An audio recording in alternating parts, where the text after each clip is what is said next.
Hello everyone, my name is Michael Joyce and I'm with the Combative Corner. I'm on the line with Miss Eve Torres, a very popular figure, most oftenly noticed in WWE, which I remember growing up as WWF.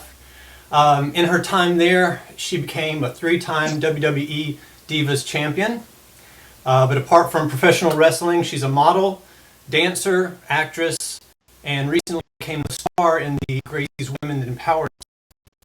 I say star because even as handsome as Henry is, I think many will agree that the camera agrees with you. Plus, you add a needed element to not only the Jiu-Jitsu scene, but when teaching women self-defense, a role model for women and a clear example of what women are capable of. Thank you for taking the time to talk with us. Thank you. Thanks for that great introduction. You're very welcome. Starting off with our first question, what kind of kid was 10 to 15-year-old Eve, and what sort of aspirations, dreams, likes, dislikes did you have? 10 to 15-year-old Eve did not expect that she'd be going into professional wrestling, I'll tell you that. But let's see, 10 to 15-year-old Eve, so this is like middle school age, I guess. Mm-hmm. I was a little bit of a tomboy. Like I loved to play football with my brother and his friends and all of that. But I was a really hardworking kid. Like I was kind of on a mission from a young age. Like it started with school, and I was a bit of a perfectionist, I'd say. So I was a little hard on myself, to be honest. Being a gymnast up until actually, yeah. So 10 to 15, I stopped gymnastics around 14. So I was a gymnast, pretty hardworking in school, and knew that I wanted to pursue higher education, but was pretty open to what the world was, possibly going to bring me. So I didn't necessarily know exactly what I wanted to do at that age. Okay. Well, what led you to become a WWE diva, and was it hard to leave the business? What led me, WWE had so many of the elements that I was, I guess, passionate about. Growing up, actually, the truth is right at 14 is when I started to love, 14, 15 is when I started to love to dance. And that was when I kind of came into my own when it came to performing. And this was like in high school where I kind of just started to do my own thing and figure out that I actually really love dance and performance and putting myself out there. Because prior to that, I was pretty shy. So, after I graduated USC, I had this like freedom for myself. I felt like it was the first time I was really able to do whatever I wanted because I had my degree and I kind of accomplished everything I had set out to accomplish and there was like a void that hadn't quite been filled yet. So for a year I danced with the Clippers, and then this opportunity with the WWE, they had this Diva Search every year, and I just thought like, I really think this might be something that I would really love. And, obviously I was familiar with what a, huge enterprise WWE was, and, it's pretty much the ultimate form of entertainment, but it combined everything that I loved, from the competitive aspect to, the athleticism, to the performance, to the travel. And I just thought, let's give it a shot. Wonderful. Well, how did your path lead you to Gracie Jiu-Jitsu? So, there's a couple different ways that it happened, which is why I know it's meant to be. For one, my brother trained jiu-jitsu in high school. He was kind of a little guy. He was a late bloomer, we'll put it that way. He was a little guy up until probably junior, senior year of high school. And now he's a killer, obviously. And he's 6'2", by the way. But when he was young, he was pretty small, so my dad put him in jiu-jitsu. So I was kind of familiar with it growing up, and all I knew was that, like, I'd grab my brother and try to, and all of a sudden I'd be like, my arm would be twisted or something would happen, and I'm like, okay, I won't bother you anymore. So that's what I knew about it growing up. But then when I started WWE, I started on the road, and didn't really have anyone to travel with at first. So there would be times where I was traveling by myself late at night. And I actually remember one specific incident where I was traveling, and it was on the East Coast. I had to stop at a gas station, and there was three men in the gas station who were being really aggressive and vulgar and trying basically to convince me to go with them wherever they were going. And I really just tried to do all I knew how to do, which was just like ignore them and just keep going about my business. And they didn't like that, and they just got a little bit more aggressive and rude, and the guy at the front desk couldn't even really help me or do anything. So I just dropped everything and left, and they kind of followed. They continued to like yell at me, call me these vulgar names, and followed me outside. And so I literally ran to my car and like locked my door. So that was just one like kind of eye-opening incident for me. Is like, here I am starting this venture with WWE, where I'm supposed to be this, competitive, strong, powerful woman who competes in the ring. But like I really didn't, I had no idea what I would have done if I were to be attacked, or if there was a sexual assault situation.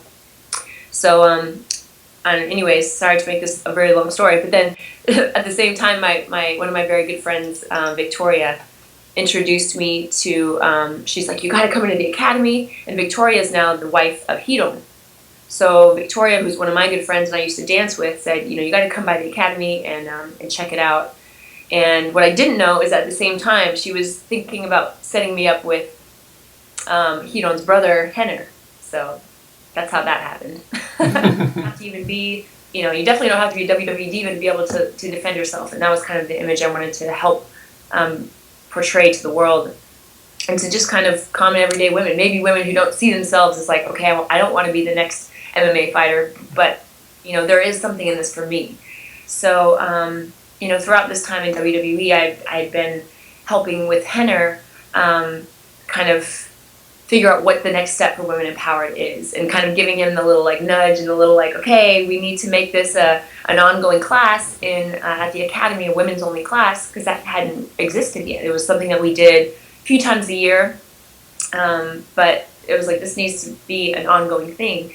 So of course, like with his genius and what the family has done with this program for so many years, it just worked out great. So I was really honored and excited to be able to be involved in some of this, and to be able to film some of the videos, the instructional videos, and now to teach at the academy. So it was it was a gradual process, but it was partly just because I fell in love with it, and I really felt passionate about sharing this with other women. And I knew that I was kind of given a platform with WWE to help do that.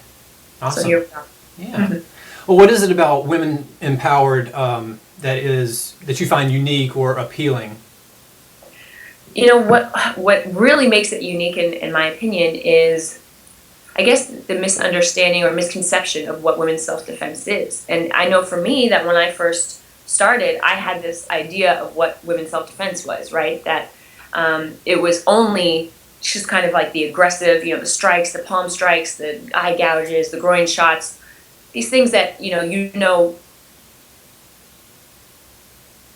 are can be effective in certain situations. I'm learning Jiu-Jitsu, I think just their whole mindset about what sexual assault actually is and what can possibly happen and how you have to fight it will change.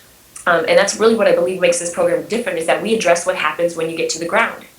And not a lot of women's self-defense programs do that, where women can now leave, complete this program, earn their pink belt, and by the end, they understand, okay, when I'm standing, well, the first thing is that they're much more aware, right, of their surroundings. They're just much more confident, because knowing that you have these tools in your back pocket that no one else knows you have is really empowering and really amazing. And I've seen women just transform, like, over the amount of time that it takes them to go through the program, in terms of like their confidence level and how excited they are. I've seen women lose weight because of this program. So, I've seen some amazing psychological transformations. So that's the first step, right? Just being a little bit more aware. And then also them just kind of understanding, okay, this is what happens if someone were to approach me, and to have the assertiveness and the confidence to be able to address somebody verbally or, whatever it may be. But then really knowing what to do if they get to the ground, like to be able to finish this program and know that I know that a man wants to end up in between my legs. Well, in Jiu-Jitsu, the guard is a very powerful position, and there's a lot you can do in terms of control, submissions, chokes.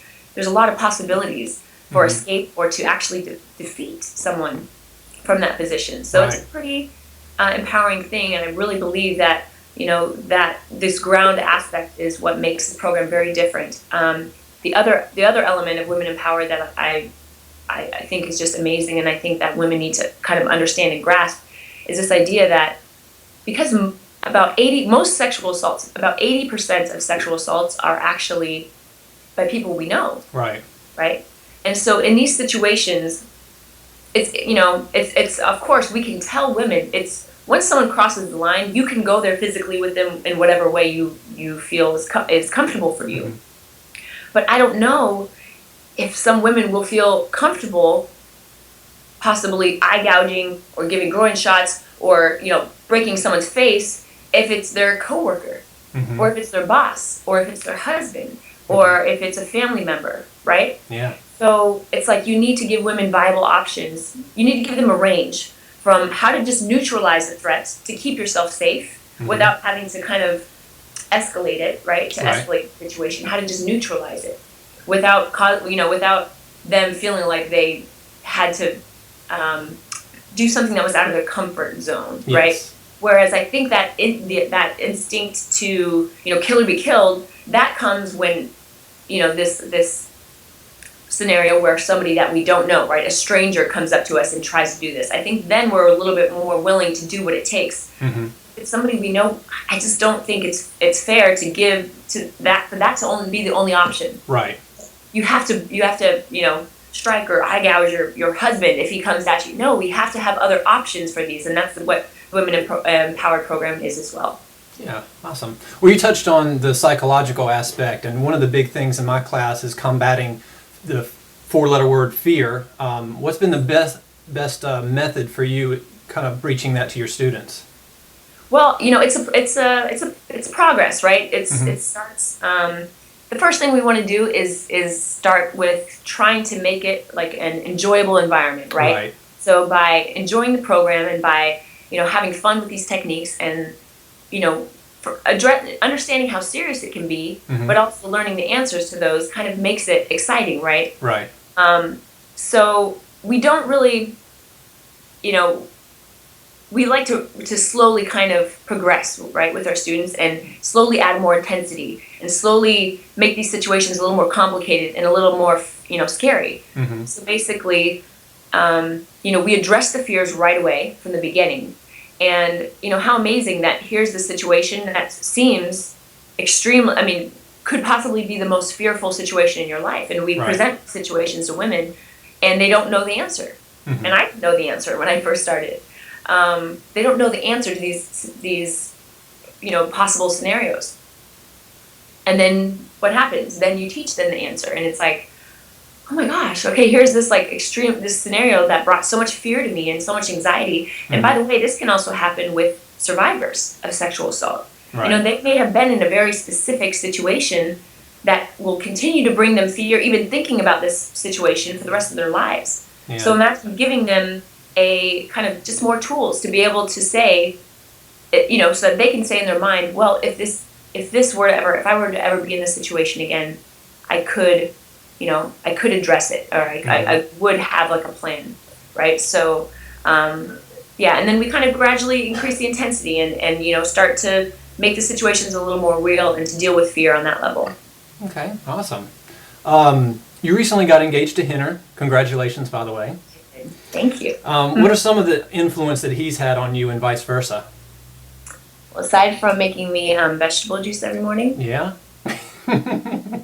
Which is pretty awesome. Got some too. Yeah, there you go. He's had an incredible influence on my life, and I'd like to think it's it goes both ways. But obviously, because he grew up in this family, the Gracie family, and Jiu-Jitsu has been a part of his life for his entire life. He lives this stuff, right? It's really a part of him. And so it just worked out very well that, I fell in love with Jiu-Jitsu as well. But it's just amazing. Like, not aside from just the Jiu-Jitsu that he's given me, which is a beautiful thing and something I'm very grateful for. All the things that he's learned from his family and from being a teacher for so many years. He has endless, amazing qualities that he's been able to now both teach me and share with me as my, fiance and as somebody who I look up, I look at him as a teacher in many other ways, Mm-hmm. but also my fiance, and every once in a while I get to teach him a lesson. Yeah. So I do get to do that sometimes. But yeah, just, he's just endless positivity. And, I think really jiu-jitsu for him has been, it's a metaphor for life, in terms of these, whenever you're kind of put into a bad situation, how do you get yourself out of it, right? And that's what jiu-jitsu is. You get in these really uncomfortable, awkward, bottom of the fight, top, big head, heavy, sweaty guy on top of you, and how do you get out of that? And so I think he applies that to every situation in life, where when we are in a situation that's potentially bad, or when I get really frustrated, or when I get all emotional and start being a girl and start freaking out about something, he's kind of the calm one, and the one that says, like, all right, how are we gonna get ourselves out of this? Yeah.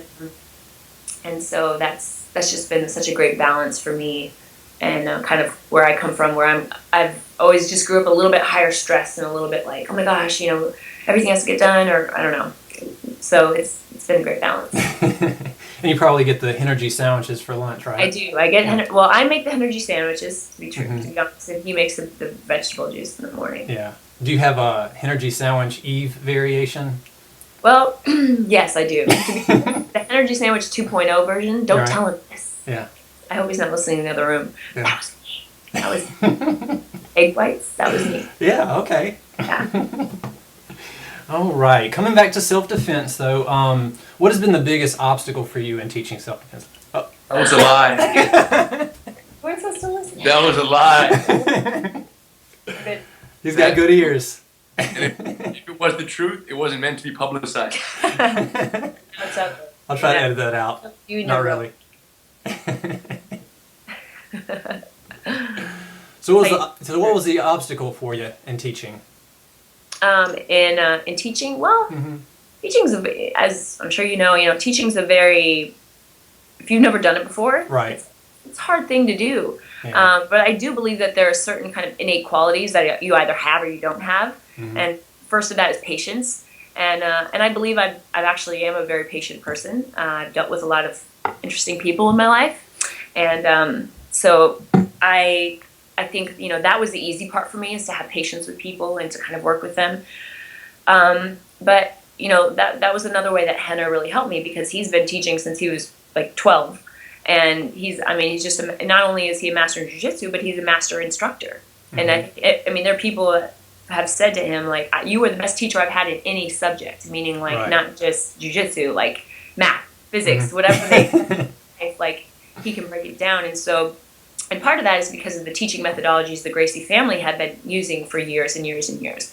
So I kind of went into this idea of teaching, and I wanted to do it the right way, which is the Gracie family has developed this instructor certification program. So I basically got involved with that and went the same way that all these other instructors from around the world, if they want to become a Gracie certified instructor, they go through this program. So I did the same thing. The good thing is I've been able to watch Henner and be involved and teach with him for so long that it came very easily to me, because I've seen it in action for so long. But yeah, I went through the ICP program, which is through Gracie University, and kind of just did it the same way everyone else did. And but it's been such a rewarding thing, and I think that's why that is part of the reason why I made this transition from WWE to this life now, is just that it's just amazing, the feeling, the rewarding feeling that you get from teaching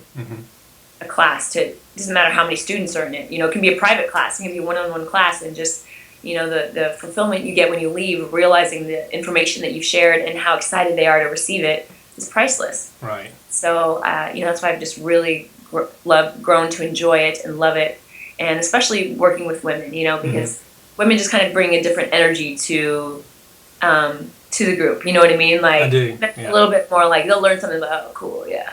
So but it's like when we get excited, we're like, yeah, oh my god, that was so awesome! Like, we get all pumped up and stuff, and that's how our classes are. So it's totally fun and very rewarding. Yeah. That's kind of the same mindset that I've got. I mean, I stopped teaching guys years ago just because women usually come to self-defense classes learning self-defense, not how to fight.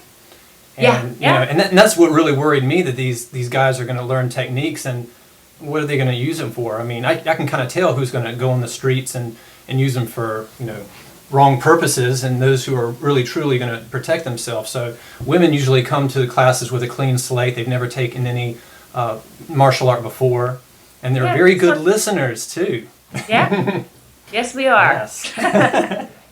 But in my teaching experience, and this is the 9th question, communication, total communication, what I call the pre-fight, is very, very important. And a lot of times women have a lot of trepidation when they come across this subject. How do you guys address the pre-fight scenario to an attacker or would-be attacker?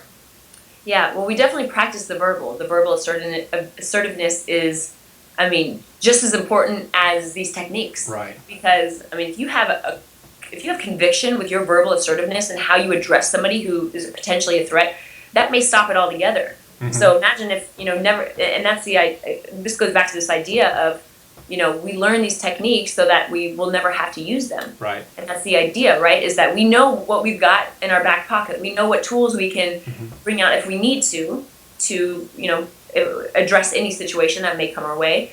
But it's that confidence that allows us to be assertive and to use, you know, verbal assertiveness. So we role play with each other, where somebody comes up and our like line is always like, "Excuse me, miss, what do you know what time it is?" You know, like all creepy. And then, you know, how a woman addresses that and gets back in base and says, "Stop, get back," or, you know, whatever it is, with conviction and in their voice, and looks them in the eye. And we 100% understand that that's just as important as anything else. And interestingly enough, it's the same with the bully proof program, right? It's the same thing, addressing these bullies with verbal assertiveness and confidence, and looking them in their eye and telling them what you know they need to back up. It's the same idea as with women empowered, and with any kind of situation where someone is looking to kind of take advantage of what they perceive as a weakness that you have, right? So what do? You know, you show them that you're not going to, you know, give them that weakness, right? Right. Awesome. What is the one thing above all else that you hope that women get from a course? The one thing above all else, you know, I really just hope that women who, whether it's one class or whether they go through the entire program and earn their pink belt, I would just love to think that women leave feeling like they are capable of something that they weren't when they started. Right. Right. So meaning that I hope that they amaze themselves. Right. I hope that they did something they never thought they could do, and that they left realizing, like, okay, if I can do this, what else can I do out there? Right. That's really, you know, aside from just the actual value of learning how to defend yourself if a situation were to ever come, you know, I hope that none of these women ever have to use any of the techniques that we ever teach them. You know, I pray and I hope that they never have to use them. So then what is the benefit, right? The benefit is that knowing them is really what has given them this confidence and this idea that, like, okay, I came in this, and we have women coming in that never thought they would ever step foot in a jiu-jitsu school, right? What do they think? They think it's like a bunch of men just like smashing on each other in an octagon or something. I don't know what they're thinking, but they're so proud of what they've accomplished, and we're proud of them as well. So just that confidence and that excitement for what else is possible for them in life. Awesome. Okay, for the bonus question. Okay, someone makes a computer game character of you. Now, besides jiu-jitsu, what martial arts skill would you have, and what power or weapon or move would you have? I do actually have a video game character. Do ya? I do. WWE video game has, I think, 3 characters of me. I've done through 2011, 2012, and 2013 of WWE's game. So, but I don't know if they ever quite got it right. You know what I mean? Definitely, I would say just a combination of that video game character. You know, they just need to add a few more submissions and a few more. But yeah, you know, I definitely do some backflips off the top rope and all that cool stuff. So the flashy stuff we can keep in, you know, because it's fun to play playing video games. But we need a few of the submissions, and you know, and my favorite are the chokes. It wouldn't be the what's it called, the booty salt? Oh, that's in there. That Oh, it is. in there. Is it? Yeah, it's in there. Believe it or not. But you like the guillotine choke or the rear naked choke better? Yeah, I'm a choker. I enjoy choke. Rear Yeah, a naked choke. little bit more practical, I think. Yeah, Yeah. not as flashy. Right, right. Well, have you sustained a lot of injuries and stuff, practicing and training and doing all that stuff, or? No, actually, I went through my career pretty safe. Aside from like, I mean, I had some pretty serious neck issues about 2-3 years ago that I was able to work out. About 3 months before I ended my last match, I hyperextended my right arm, which was not fun, very painful. But I just kind of had to work through that, and then I got in a few black eyes, bloody noses, all that stuff. But here nor there. Very cool. Oh, are you climbing the ranks in the traditional Gracie Jiu-Jitsu system? I mean, blue belt to stripe and all that? I am, and that's another thing I'm excited about is because I've been gone, with WWE, I was gone so much. I was home maybe twice a week, and even during that time, it was so hard. It was like my time to, do laundry and run errands and everything else. Right. Not to mention my body was like getting so beat up from WWE that I was like, I just couldn't, some days I just couldn't train. Right. So I'm really excited to just be back on the mat and to be, like getting back in it and just working my way up.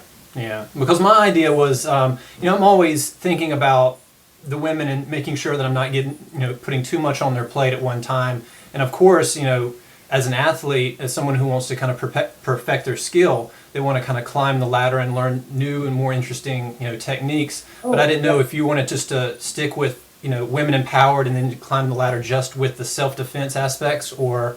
No, absolutely. I mean, I've always been open to learning a little of everything, right? But no, I definitely want to continue my personal jiu-jitsu journey. I've been training jiu-jitsu for 5 years, and of course, very off and on. So, I'm still a blue belt. But I love this idea that, because, the Women Empowered program addresses pretty much the most common and the most likely threat scenarios, and the principles you learn from that can apply to many scenarios out there.